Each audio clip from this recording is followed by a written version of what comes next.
अस्मद्गुरुपरमगुरून्नितिवरपूर्णं सयामुनं रामं पद्माक्षणादषडजित्सेनेशरमारमापतीन् वन्दे वन्दे वृन्दावनचरं वल्लभीजनवल्लभं जयन्ती सम्भवं धाम वैजयन्ती भूषणं श्रीमान् वेङ्कटनाथार्य कवितार्के केसरी वेदान्ताचार्यवर्यो मे सन्निधत्तां सदा हृदि नामो பிரபத்தி பண்ணிண்டு சரணாகதி பண்ணிட்ட உடனே பூர்வத்தில் காலக்ஷேபாதிகள்லாம் பண்ணி என்னது அப்படின்னு ஒன்றும் தெரியாமல் இருந்திருந்தா கூட ஆச்சாரியாதிகள்கிட்ட நாம் எல்லாத்தையும் தெரிஞ்சுக்கணும். ஆச்சாரியாதிகள்கிட்ட தெரிஞ்சுக்கணும். நாம் யார், பெருமாள் யார், பெருமாளுக்கு நமக்கும் என்ன சம்பந்தம், நாம் அதுக்கு அந்த சம்பந்தம் இருக்கிறதுனால சேஷசேஷி பாவ சம்பந்தம், அந்த சம்பந்தம் இருக்கிறதுனால தான் அவனை சரணடைகிறோம். அந்த சரணடைகிறதுன்றது எதுக்காக பண்ணுறோம் அப்படின்னு சொன்னால், இத்தனை நாளாக அனாதி கர்மத்தினால புண்ணிய பாபங்கள்னால மாறி மாறி நாம் பல பிறவியை எடுத்திருக்கோம். அதில் எம்பெருமானுக்கும் நமக்கும் உண்டான சம்பந்தம் தெரியாமல் பாபத்தினால பாபகிருத்தமான இந்த சரீரத்தினால தெரியாமல் நாம் அவனை விட்டு விலகி இருந்தோம். இப்போ அவனோட சேர்றதுக்காக தான் அந்த சேஷசேஷி பாவத்தை கொண்டு அந்த சம்பந்தத்தினால அவனிடத்தில் நாம் சரணாகதி பண்ணினோன்னா அதான் இப்போ பண்ணிகிட்ருக்கோம். பண்ணினாக்கா அவன் நம்ம அனுகிரகித்து நம்முடைய பாபங்கள் மொத்தத்தையும் போக்கடித்து நமக்கு பிரதான பலனாக ஒரே பலனாக இருக்கக்கூடிய உயர்ந்த பலனாக இருக்கக்கூடிய மோக்ஷாந்த ஐஸ்வர்யத்தை கொடுப்பான். அதனால் நமக்கு இனிமேட்டு இந்த அனாதியாக நம்ம துரத்தின்னு வந்த பாபகிருத்தமான சரீரம் வராது. இந்த சரீரம் முடிஞ்ச உடனே நமக்கு மோட்சம் வரும். இங்கே இருக்கிற காலத்தில் நாம் எப்படி எப்படி இருக்கணும், எம்பெருமான இடத்துல நாம் அடியவன் மாதிரி எம்பெருமானுக்கு மிகவும் பிடிச்சதான பாகவத்தால் அவனுடைய அடியவர்கள், அவர்களுக்கு பூஜை பண்ணுறது தான் அவனுக்கு இன்னும் ரொம்ப பிடிக்கும். அதனால் பாகவத்தாளுக்கு பூஜை பண்ண இப்படின்ற விஷயங்கள். நம்முடைய ஸ்வரூபம் நாம் இனிமேட்டு சாதாரண மனுஷர்களை போல இல்லை. நாம் பிரபத்தி பண்ணவன், பிரபன்னன். அதனால் நம்முடைய தன்மை எப்படி இருக்கணும், ஸ்வனிஷ்டை எப்படி இருக்கணும் அப்படின்லாம் தெளிஞ்சுண்டு அதுக்கு தகுந்த உத்தர கிருத்தியத்தை பண்ணணும். இதெல்லாம் ஆச்சாரியாதிகள்கிட்ட கேட்டு தெரிஞ்சுக்கணும். ஆச்சாரியர்கள் தான் எப்படிப்பட்டவர்கள் அப்படின்னா, ஆச்சாரியரோட கூட இருக்கக்கூடிய மற்றுள்ள மகான்கள்லாம் பெரியோர்கள்லாம் என்ன எப்படி இருக்கான்னா, பிரம்மத்தை பற்றி உபதேசம் பண்ணுறாளே அவளே எம்பெருமான் தான் அந்த மாதிரி பண்ணுறான். பீத்தகவாட பிரானார் பிரம குருவாகி அப்படின்னு சொன்னபடிக்கு அப்படியான ஞானத்தை உடையவர்கள். எம்பெருமான் ஆச்சாரிய முகமாக நமக்கு உபதேசம் பண்ணுறதுனால அப்போது அந்த உபதேசம் பழுதில்லாது இருக்கும். ஏன்னா எம்பெருமான் ஏய பிரச்சனீகன் கல்யாணிக்கத்தானன். அவன் தோஷ கந்தமே அவனிடத்துல, தோஷ வாசனையே அவனிடத்தில் கிடையாது. அனந்த கல்யாண குணாத்மகன். அவன் எல்லா கல்யாண குணங்களுக்கும் இருப்பிடமாக இருக்கான். அவன் பிரம்மம் பெரியவன். அதனால் அவன் பெரியவனாக இருக்கான், மற்றவர்களையும் பெரியவன் ஆக்கக்கூடியவன். அதனால் இப்படி இருக்கக்கூடிய பெருமான், நிர்தோஷனாக இருக்கக்கூடிய பெருமான் நமக்கு ஆச்சாரிய முகேன தன்னை பற்றி சொல்கிறதுனால அவன் சொல்கிறதுல எந்த விதமான தோஷமும் இல்லாமல் நாம் அவனை நன்னா தெரிஞ்சுட்டுருக்கோம் அப்படின்னு. அதாவது தெரிஞ்சின்ற வரையில் தோஷம் இல்லாத தெரிஞ்சிட்ருக்கோம், அதாவது தப்புலாம் இல்லாமல் தெரிஞ்சுட்டுருக்கோம் அப்படின்னு இருக்கக்கூடியவர்கள் ஆச்சாரியர்கள். அவளிடத்துல கேட்டால் தான் இந்த விஷயங்கள்லாம் நமக்கு தெளிவாக வரும். இல்லைன்னா மற்றவர்களிடத்தில் கேட்டால் அவளுக்கே சங்கோச்சமான ஞானம். அதனால் அவள் சரியாக சொல்ல மாட்டா. அதுக்கு உதாரணம் சொல்லணும்னா இவ்வளோ தூரம் சொல்லணும்னு இல்லை, ஒரு புரியறதுக்காக சொல்கிறேன். சாமானியர்கள் இடத்துல நாம் கேட்டோம்னா, இதரர்கள் இடத்துல கேட்டோம்னா, சத்துசாஸ்திர பண்டிதாள் நிறைய வாசியவாளாக இருந்தால் கூட இப்படி இந்த மாதிரி சத் சம்பிரதாயத்தில் வராதவாள் இடத்துல கேட்டோம்னா பொதுவாக எப்படின்னா, இதை நமக்கு சரியாக புரிகிற மாதிரி அவள் சொல்ல மாட்டான்றதுக்கே தவிர எந்த ஒரு விஷயமே இந்த சதுபதேசத்தில் நாம் உரைச்சி பார்த்துக்கிறதுக்கு தானே தவிர மற்றவர்களை குறை சொல்கிறதுக்கு இல்லை.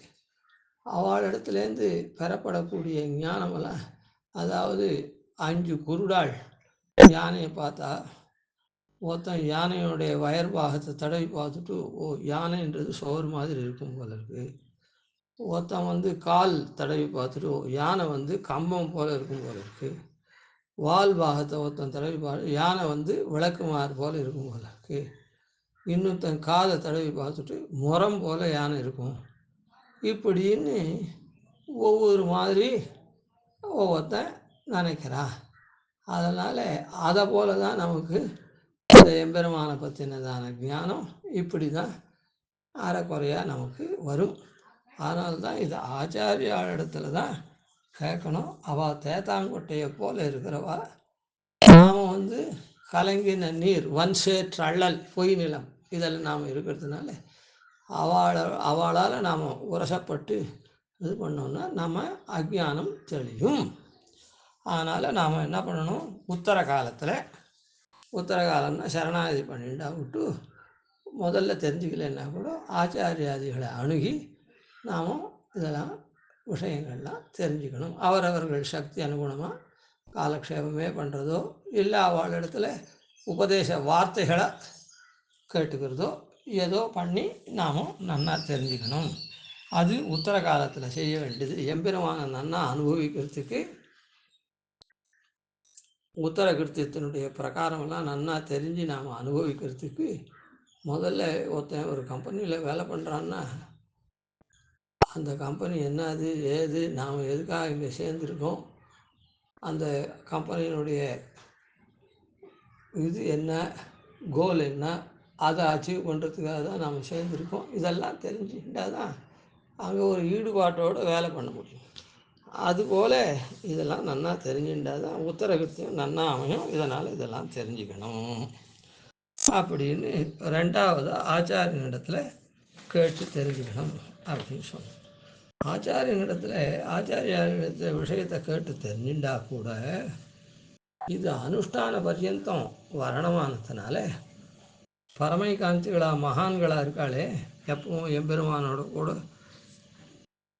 உனக்கே நாம் ஆட்சேவோம் மற்றன காமங்கள் மாற்றுன்னு இருக்கக்கூடிய பரமை காந்திகளாக இருக்காளே, நம்ம அக்கம் பக்கத்தில் இருக்கக்கூடியவர்கள் இல்லை நாம் அப்பப்போ சந்திக்கக்கூடியவர்களா, அந்த மகான்களிடத்தில் கூட இருந்து மகான்களிடத்தில் அவளோட பழகி நாமும் அந்த அனுஷ்டானங்கள்லாம் தெரிஞ்சுக்கணும்.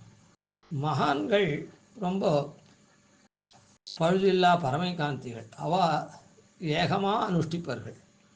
அவ்வளவும் நாம் பண்ண முடியுமா அப்படின்னா நம்மால் பண்ண முடியாது.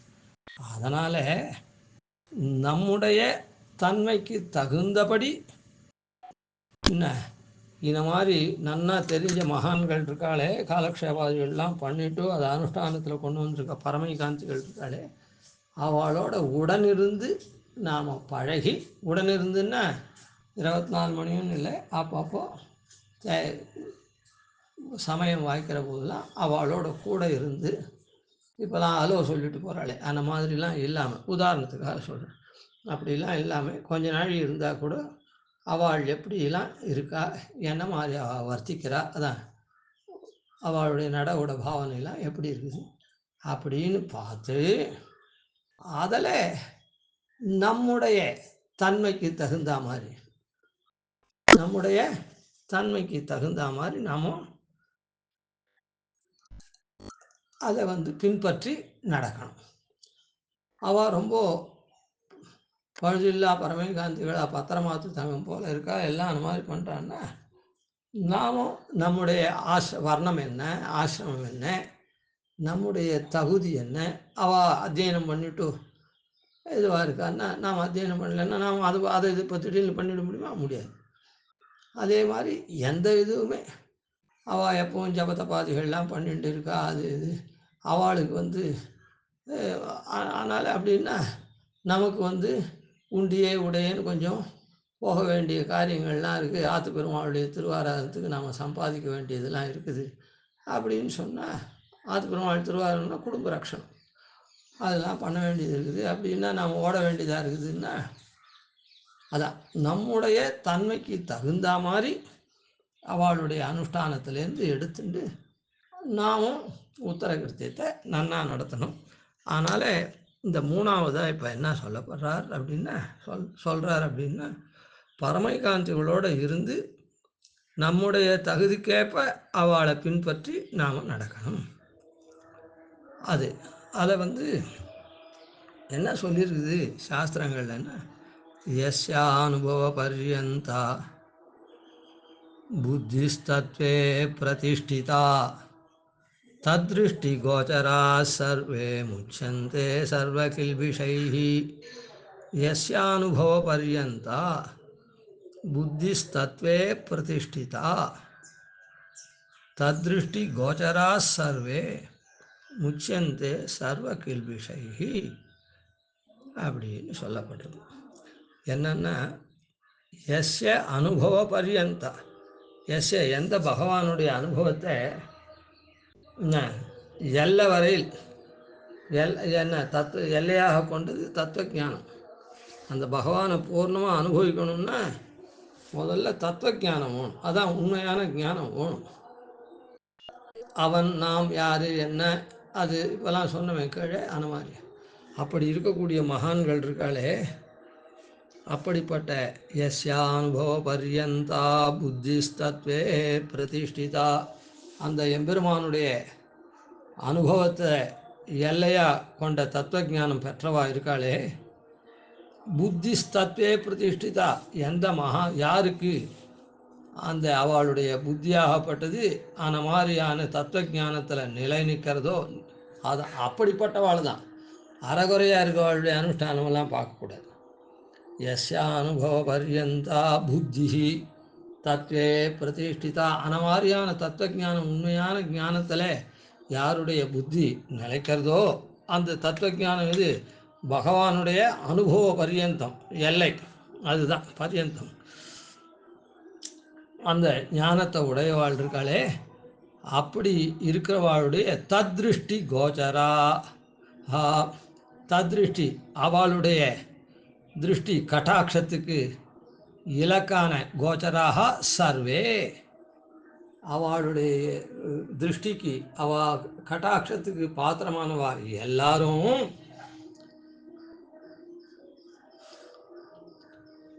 முச்சந்தே சர்வ கில்பிஷைஹி, எல்லா பாப்பங்களிலிருந்தும் விடுபடுறார்கள். முச்சந்தே நீங்க பெறுவர் அப்படின்னு விடுபடுறார் அப்படின்னு சொல்லப்பட்டிருக்கு.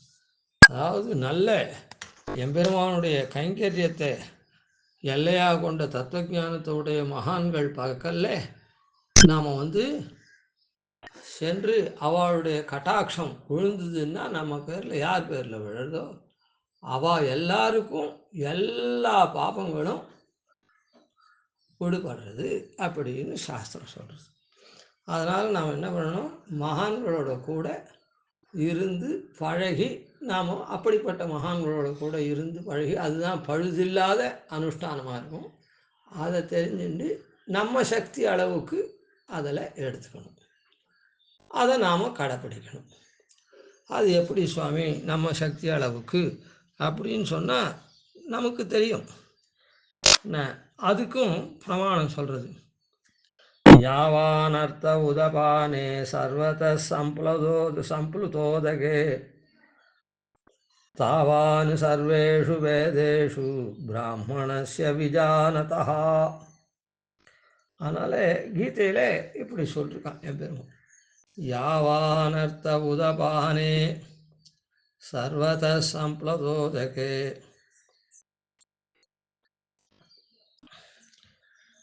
தாவான் சர்வேஷு வேதேஷு பிராமணஸ்ய விஜானதா. அதாவது ஒரு குளங்கள்லாம், ஏரி குளங்கள்லாம் வெட்டப்படுறது, அது எல்லாருடைய பயனுக்காகவும் இருக்குது. நாமும் அந்த ஏரியிலையோ குளத்துலையோ இருக்கிற இடத்துல நாம் போய் ஸ்நானம் பண்ணுறோம் அப்படின்னா ஒரு இடத்துல இறங்கி ஸ்நானம் பண்ணுவோம். அந்த நீர்நிலை பெருசாக இருந்ததுன்னா அது மொத்தம் சுற்றியாக ஸ்நானம் பண்ணுவோம். ஏதோ கொஞ்சம் நீச்சல் அடிப்போம் சொல்கிறேன்.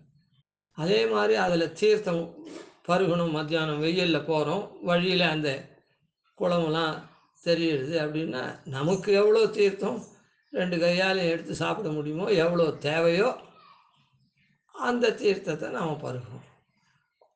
ஆற்றுக்கு பெருமாள் திருவாராயணத்துக்கு அங்கேருந்து தீர்த்தம் எடுத்து போகிறோம் அப்படின்னா அந்த திருவாராயணத்துக்கு உண்டானத்துக்கு தேவையான அளவுக்கு உண்டான குடம், அந்த குடத்தில் தீர்த்தம் எடுத்து போவோம். நமக்கு எவ்வளோ வேணுமோ அவ்வளோதான் எடுத்து போவோமே தவிர அது எல்லாருக்குமான தடாகம், எல்லா கணிகளுக்கும் பாயக்கூடியதான ஏரி, அதில் உடனே நாம் மொத்தம் இல்லை. அதுபோல் மகான்களுடைய அனுஷ்டானத்தில் நாம் அவள் என்ன பண்ணுறா, வேதம் மொத்தத்தையும் வேதம் மொத்தத்துலையும் இருக்கக்கூடிய அதுதான் நமக்கு உண்டான அனுஷ்டானங்கள்லாம் பண்ணுறா அப்படின்னா நாம் இந்த ஸ்லோகத்துக்கு என்ன அர்த்தம்னா, வேதத்தில் எல்லாருக்குமா சொல்லப்பட்ட தர்மங்கள் இருக்குது. அதில் முமுட்சுவானவன் எவ்வளோ வேணுமோ, அதான் யாருக்கு எவ்வளோ வேணுமோ, தாவான் சர்வேஷு வேதேஷு பிராமணஸ்ய விஜானதா.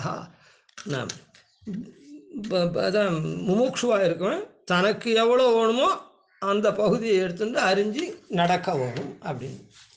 இதுலேருந்து என்ன தெரியுதுன்னா, பழுதில்லா பரமைகாந்திகளாக இருக்கவா குடிக்கிடந்து ஆக்கம் செய்து நின் தீர்த்த வடிமை குற்றேவல் செய்து உன் பொன்னடி கடவாதே வழிவருகின்ற தொண்டர் அப்படின்னு சாஸ்திரத்தில் சொன்ன அனுஷ்டானங்கள்லாம் யாவச்சக்கியம் விடாத எம்பெருமானுடைய ஆராதனமா அவர்கள் பண்ணுவார்கள். பஞ்சகால பாராயணாளாக எப்பவுமே இருந்துட்டவா அனுஷ்டானம் பண்ணுவோம். அதில் நம்முடைய வர்ணாசிரம தர்மங்களுக்கு வர்ணம் என்ன, ஆசிரமம் என்ன, இதெல்லாம் தகுந்தா போல் நாம் நம்முடைய கர்த்தவிய அம்சத்தை நாம் நிஷ்கர்ஷிக்கிறோம். ஓ, நாம் இந்த மாதிரி இது இருக்கோம், நாம் இதை பண்ணணும் அப்படின்னு தீர்மானம் பண்ணி அவளுடைய அனுஷ்டானத்திலேருந்து பார்த்து அந்த பாகத்துக்கு உண்டானதை பார்த்து நாம் அதுபோல் நடந்து கொள்ளணும். இப்படி நடந்து கொள்ளச்சே ரொம்ப முக்கியமானது என்னென்னா, ஆஹா, நான் இந்த சுவாமிகிட்ட காலக்ஷேபம் பண்ணி இதெல்லாம் தெரிஞ்சுட்டுருக்கேன், நான் இந்த சுவாமியினுடைய அணுக்கனாக இருந்து அவர்கிட்ட இதெல்லாம் இது பண்ணி அவர் என்னென்ன மாதிரி பண்ணுன்னு சொல்லியிருக்கேன், அதுபடி நான் நடந்துட்டு வரேன், நான் பண்ணுற அனுஷ்டானமெல்லாம் அவர் தான்.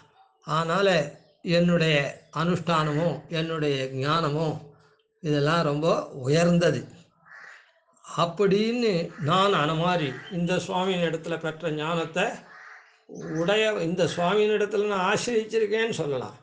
அந்த சுவாமியினுடைய அனுகிரகம் பூர்ணமாக இருக்குது. அவர் சில சூக்ஷ்மாச்சாரங்கள்லாம் இந்த சுவாமி சொல்லி கொடுத்தார், அதை நான் அப்படின்னு சொல்லலாம். அந்த சுவாமிக்கு என்ன, அந்த சுவாமியினுடைய திருவடி வாரத்தில் நான் இருந்தேன் அப்படின்றதுக்காக போற்றி உகப்பதும் புந்தியில் கொள்வதும்னு சொல்லலாம். ஆனால் அங்கே நான் இது பண்ணி நான் இவ்வளோ தெரிஞ்சிட்ருக்கேன், அங்கே நான் இது பண்ணி நான் இப்படிலாம் அனுஷ்டிக்கிறேன் அப்படின்னு அந்த கர்வம் கூடாது. அதுதான் சாய்கிறார், இவ் அனுஷ்டானாதிகளை உடையோம் என்னும் பாவனை அடியாக வரும் சத்வோத்கர்ஷ பரநிஷ்கர்ஷ அனுசந்தானங்களாகிற படுகுழிகளை தப்பும்படி தான் முன்னடி பார்த்து நடக்கவும். இப்படி இருக்குச்சே திடீர்னு நமக்கு கர்வம் வந்துடும். நான் யார்கிட்ட காலக்ஷேபம் பண்ணேன் தெரியுமா, அந்த சுவாமிகிட்ட காலக்ஷேபம் பண்ணேன், எனக்கு இப்படிலாம் விஷயம் தெரியும், என்னை போல் தெரிஞ்சவா கிடையாது அப்படின்னும் இந்த நான் பண்ணுற அனுஷ்டானம் அந்த சுவாமி சூக்ஷ்மமாக சொல்லி கொடுத்தது. இதை மாதிரி யாருக்கும் தெரியாது. நான் உத்தமமான அனுஷ்டானத்தை பண்ணுறேன் அப்படின்னு அந்த பாவனை மாறக்கூடாது. என்ன சர்வோத்கர்ஷம், நான் எல்லாரும் காட்டிலையும் சோத்கர்ஷம், தன்னுடைய பெருமையை தானே சொல்கிறது ஸ்வ உத்கர்ஷம், சோத்கர்ஷம். அதுக்கப்புறம் பரன் நிகர்ஷம். இத்தராளுடைய அவள்லாம் எங்கே கேட்டா, ஏதோ அவள் இது பண்ணிவிட்டு ஏதோ பண்ணிட்டு இருக்காளே தவிர நான் தான் அப்படின்னு தன்னை உத்கர்ஷமாக மேன்மையாக சொல்லிக்கிறதும், பர நிகர்ஷம் மற்றவாளுக்கு தெரியாது அப்படின்னு சொல்கிறதெல்லாம்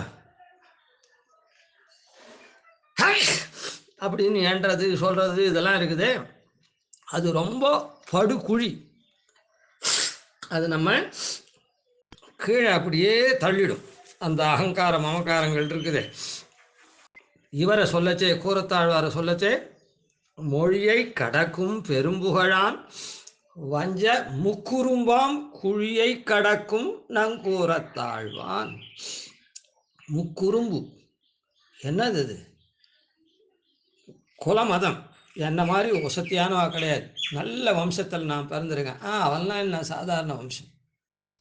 அப்புறம் நான் நிறைய வாசிச்சிருக்கேன், நிறைய காலக்ஷேமம்லாம் பண்ணிருக்கேன் அப்படின்ற மதம். குலமதம், வித்யா மதம். அப்புறம் நான் ரொம்ப பணக்காரன், தன மதம். இது மூணும் குறும்பு. குறும்புன்னா என்ன, நான் தான் உயர்ந்தவன் அப்படின்னு, மற்றவாள்லாம் எனக்கு ஈடாக மாட்டா அப்படின்னு.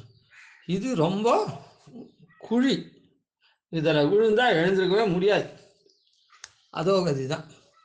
அதனால் அதை கடத்தும் கூரத்தாழ்வான் அப்படின்னு சாச்சார். அதுபோல் இந்த இடத்துல அவர் எங்கே நாம் எங்கே அது வேறு விஷயம். அதனால் சோத்கர்ஷமோ தன்னை பற்றி உயர்வாக நினைக்கிறதோ, பர நிகர்ஷம் மற்றவர்களை தாழ்மையாக நினைக்கிறதோ அப்படின்ற எண்ணமாகிற படுகுழியில் நாம் இறங்கிடக்கூடாது. அந்த படுகுழியை நாம் தப்பிடணும்னா அதில் விழுந்துடக்கூடாது, தாண்டிடணும். அப்படி நாம் முன்னாடி பார்த்து நடக்கணும், ஜாக்கிரதையாக போகணும். எந்த இது பண்ணால் சோத்கர்ஷம் வரும், எப்படி பண்ணால் பரநிந்த வரும், அதெல்லாம் பண்ணாத நாம் ஜாக்கிரதையாக ஒவ்வொரு காரியத்தையும் முன்னாடி பார்த்து நடக்கிறதுன்னா என்ன அர்த்தம்னா, நாம் ரோட்டில் போகிறோம், நல்ல ரோடு தான். இப்போ கார் ஓட்டுற உதாரணம் சொல்லுவோமா, நல்ல ரோடு தான், சிக்னல்லாம் நல்லா இருக்குது, ஒன்றும் டிராஃபிக்கே ஒன்றும் கிடையாது, பிம்மால வேலை அப்படின்னு சொல்லிட்டு வேகமாக போயிட்டே இருக்கக்கூடாது. நடுவில் எதனா ஒரு விலங்கு, எதனா ஆடு மாடு எதனா வரலாம், இல்லை ரோடு தான் இதுவாக இருக்கே, இப்போ டிராஃபிக் இல்லையே அப்படின்னு சொல்லிட்டு யாருன்னா குறுக்க கூட தாண்டலாம். இல்லை 4 ரோடு கூடுறது, அந்த இடத்துல ஆம்பர் போட்டுட்டு எல்லோ போட்டுட்டு அது பாட்டுக்கு சிக்னல் இருக்குது, யார் வேணாலும் போயிட்டே இருக்கலாம், நிறுத்தாத ஸ்லோவாக போகலாம் அப்படின்னு சொல்கிற இடத்துல வேகமாக போனோம்னா குறுக்க வருது நமக்கு தெரியாது, அப்போது ஆக்சிடெண்ட் ஆகலாம் சொல்கிறேன். அதனால் ரொம்ப முன்னாடி பார்த்து நடக்கணும். நீங்கள் ரோட்டில் போகச்சேவே எதுவும் இல்லையா ரோட்லேன்னு பார்த்துக்கணும். நடந்து போனால் கூட நன்னா இருக்குதுன்னு நினச்சேன், ரோட்டில் போச்சே கிளாஸ் இருக்கலாம், அது இருக்கலாம், இது இருக்கலாம், ஏதோ ஒரு தொந்தரவு இருக்கும். அதனால் பார்த்து நடக்கணும், அதான் முன்னாடி பார்த்து. அதனால் எந்த ஒரு காரியத்தை பண்ணாலும் அதில் அதான் சில சமயத்தில் பேசச்சே சொல்லுவார்கள், விளையாட்டு வினையாக போயிடும் அப்படின்னு. என்ன விளையாட்டாக நாம் எதனா சொல்லுவோம், சர்க்காஸ்டிக் கமெண்ட்லாம் சொல்கிறாங்களே அந்த மாதிரி, அது என்ன ஆகும், இன்னொருத்தரை புண்படுத்திடும் மனசை. ஓ, தன்னை பெரிய ஆளாக சொல்கிறான், நாம் அந்த மாதிரி இல்லைன்னு சொல்கிறான் அப்படின்னு நினைக்க தோணிடும். அப்போ அந்த மாதிரிலாம் சொன்னோன்னா அவள் மனசு புண்பட்டுதுன்னா நாம் ஒரு பெரிய அபச்சாரப்பட்ட மாதிரி ஆகிடும். நம்மோட சேர்ந்தவாளை நாம் மதிக்க வேண்டியவாளை நாம் அவளை தூஷித்தா மாதிரி, அதாவது குறைச்சி சொன்ன மாதிரி அவள் மனசு புண்பட்டுதுன்னா அவள் இடத்துல நாம் அபச்சாரப்பட்ட மாதிரி ஆகும். அதனால் எந்த ஒரு காரியத்தை பண்ணாலும் கூட இப்போது வச்சுக்குமே, ஒருத்தர் காத்தால தூங்கிட்டு இருக்கா, உதயம் ஆயிடுச்சு, எழுந்துக்கலாமே, அப்படி இப்படி உதயமாக போகிறது அப்படின்னு வேணால் சொல்லலாமே தவிர, உதயம் ஆயிடுச்சு இப்போ எழுந்து எப்போ சந்தியாகம் பண்ணுறது அப்படின்னு சொல்லக்கூடாது. அப்படின்னா உடனே இவன் சந்தியாவந்தனம் பண்ணுறான்னு இந்த நாள் எழுந்து சந்தியாவனம் பண்ணிட்டான்னு நம்ம குத்தி காமிக்கிறான் பார்த்தியா அப்படின்னு தோணிடும். எதுவுமே அதனால் ரொம்ப முன்னாடி பார்த்து அந்த குழிகளை தப்பறா மாதிரி முன்னாடி பார்த்து நடக்கணும்.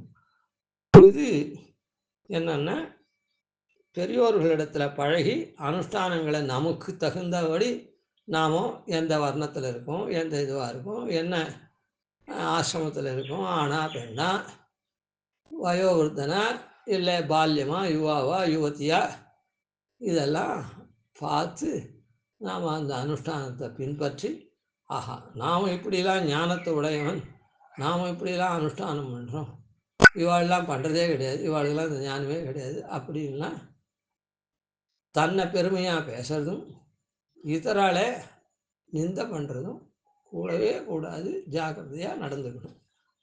அது உத்தரகிருத்தியம்.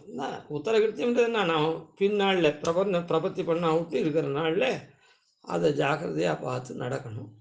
அந்த மாதிரி தப்பு வராமல் உத்தரகிருத்தியத்தை நடத்தணும் அப்படின்னு சாட்சார். மேலே என்ன, நாம் நம்முடைய ஆக்கிஞ்சின்யாதிகள்லாம் இருக்குது. நாம் புகழொன்னில்லாடியேன் உன்னடி கீழ் அமர்ந்து புகுந்தேனேன்னு சரணாகதி பண்ணிருக்குமே, அந்த தன்மையை இந்த ஞானம் இத்தனை நாளாக அது ஞானம் இல்லாததுனால அது சரியாக இருந்த மாதிரி இருந்து, இப்போ இந்த ஞானம் வந்தவுடனே அது நமக்கே தெரிஞ்சு போச்சு எல்லாம் அப்படின்னு அந்த மாதிரி நம்ம அகிம்சனன்றதை மறக்காமல் இருக்கணும் அப்படின்றது நாளைக்கு. கவிதார்க்கே சிம்ஹாய கல்யாணகுணசாலினி ஸ்ரீமதே வெங்கடேசாய வேதாந்தோர்வே நமாதிவந்தோபாதீனதிவர்யான் பஜேஷம் ஸ்ரீரங்கபூருஷரதிசானபதாஸ்ரீம் ஸ்ரீவத்சம் வந்தே ஸ்ரீகிருஷ்ணதேசிகம்